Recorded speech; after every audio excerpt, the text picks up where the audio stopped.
Assalomu alaykum hurmatli obunachilar. Mana bugun navbatdagi mijozimizni Obod opaga bizga murojaat qilib keldilar.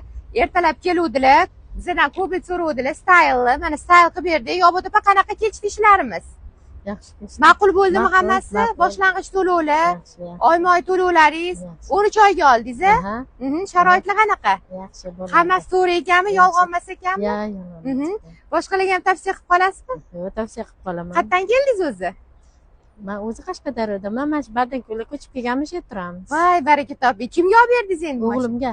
Voy, o'g'lingiz nima qiladi bunda? Ishlaydi-da, ishga borib ishlaydi, meni borib qaytib keladi. Voy, baraka toping. Sog' bo'ling, salomat bo'ling. Pullaringiz ko'p bo'lsa, pensiyalaringiz ko'p bo'lsa, tez-tez dastroshli olib boring. Rahmat sizga ham. Rahmat, sog' bo'ling. Mana kalti. Faqat yaxshi kunlaringizga haydang, yaxshi kunlaringizga xizmat qilsin. Rahmat. Boshqalarga ham tavsiya qilib qolasizmi? Xo'p, mayli, boshqalarga ham tavsiya qilib qolaman. Aha. Kelinglar, oling.